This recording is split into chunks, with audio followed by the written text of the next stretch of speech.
क्या आपने कभी सोचा है एक भारतीय गुरु ने कैसे पूरे पश्चिमी दुनिया को अपनी ओर आकर्षित कर लिया? रेगिस्तान में एक पूरा शहर बसा दिया और लाखों लोगों की सोच बदल दी। यह कहानी है ओशो की, उनकी विदेश यात्राओं और रहस्यमय आश्रमों की, जिसे जानकर आप हैरान रह जाएंगे। ओशो का जीवन केवल भारत तक सीमित नहीं रहा, बल्कि उनकी विचारधारा ने सीमाओं को पार करते हुए विश्व के कई देशों तक अपनी गहरी छाप छोड़ी। उनकी विदेशी यात्राएं केवल भौगोलिक स्थानों की यात्रा नहीं थीं, बल्कि वे एक विचार क्रांति की तरह थीं, जिसने पश्चिमी दुनिया के लोगों के सोचने के तरीके को चुनौती दी। ओशो जब विदेश गए, तब पश्चिमी समाज पहले से ही भौतिकवाद और मानसिक तनाव से जूझ रहा था। ऐसे समय में ओशो के ध्यान, प्रेम, स्वतंत्रता और जागरूकता के संदेश ने लोगों को एक नई दिशा दी। उनकी विदेश यात्राएं मुख्य रूप से 1970 और 1980 के दशक में अधिक सक्रिय रहीं, जब हजारों लोग उनके प्रवचनों को सुनने के लिए विभिन्न देशों में इकट्ठा होते थे। ओशो के विदेश जाने का मुख्य उद्देश्य किसी धर्म का प्रचार करना नहीं था, बल्कि मनुष्य को स्वयं से जोड़ना था। उन्होंने यूरोप और अमेरिका में अपने विचारों को फैलाया। विशेष रूप से अमेरिका में उनका प्रभाव बहुत तेजी से बढ़ा। वहाँ के लोग, जो पहले से ही मानसिक तनाव और अस्तित्व के प्रश्नों से जूझ रहे थे, ओशो के विचारों में एक नई रोशनी देखने लगे।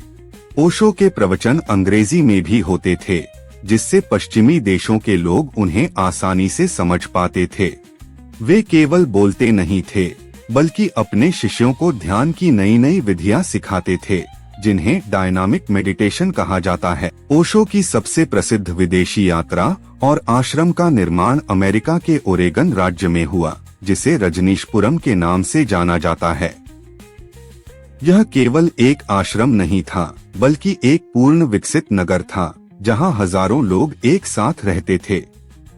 इस स्थान को रेगिस्तान से विकसित करके एक सुंदर और व्यवस्थित शहर बनाया गया था। यहाँ पर ध्यान, योग, कला, संगीत और आध्यात्मिक गतिविधियों का संगम देखने को मिलता था। राजनेशपुरम में रहने वाले लोग विभिन्न देशों से आए हुए थे, जिससे यह एक अंतर्राष्ट्रीय समुदाय बन गया था।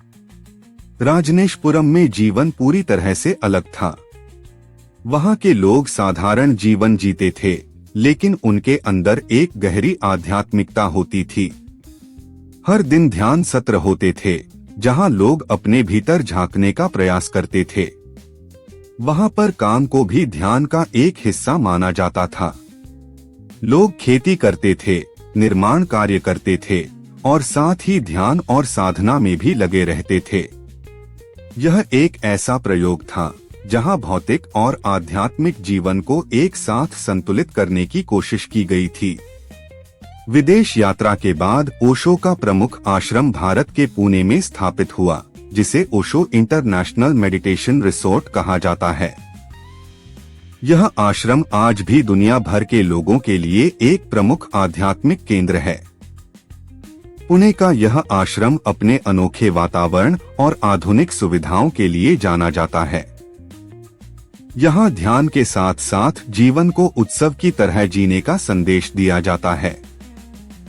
पुणे आश्रम में ध्यान की कई विधियां सिखाई जाती हैं, जिनमें डायनामिक मेडिटेशन, कुंडलिनी मेडिटेशन और नादब्रह्म मेडिटेशन प्रमुख हैं। यहाँ का वातावरण पूरी तरह से शांत, सुंदर और प्रेरणादायक होता है।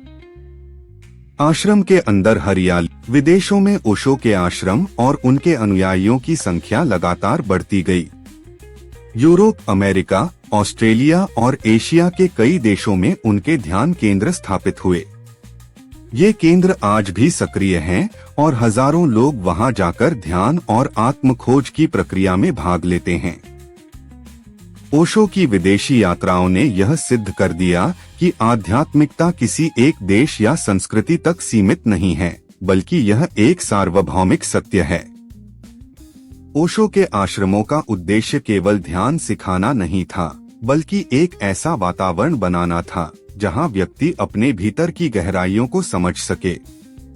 वहां पर कोई बंधन नहीं था, कोई परंपरागत नियम नहीं थे, बल्कि केवल जागरूकता और प्रेम का वातावरण था। यही कारण है कि ओशो के आश्रम आज भी दुनिया भर में एक अलग पहचान रखते हैं। अंततः ओशो की विदेश यात्राएं और उनके आश्रम केवल एक स्थान या समय तक सीमित नहीं हैं, बल्कि वे एक निरंतर चलने वाली प्रक्रिया हैं। उनके विचार आज भी लोगों को प्रेरित कर रहे हैं और उनके आश्रम अंत में विचारों की क्रांति कोई बाहरी आंदोलन नहीं है। यह एक आंतरिक यात्रा है। इसमें कोई नारा नहीं है, कोई संघर्ष नहीं है। यह एक शांत प्रक्रिया है जो धीरे धीरे व्यक्ति के भीतर घटित होती है। जब एक व्यक्ति बदलता है तो उसका प्रभाव पूरे समाज पर पड़ता है। इसलिए सच्ची क्रांति हमेशा व्यक्ति से शुरू होती है। ओशो का संदेश स्पष्ट है, अगर तुम सच में स्वतंत्र होना चाहते हो तो अपने विचारों को समझो, उन्हें देखो और उनसे परे जाओ। यही विचारों की सच्ची क्रांति है। अगर ये वीडियो आपको सोचने पर मजबूर कर गया तो लाइक, शेयर और चैनल को सब्सक्राइब जरूर करें। मनीलाल सरोज 01, क्योंकि असली क्रांति यहीं से शुरू होती है। धन्यवाद।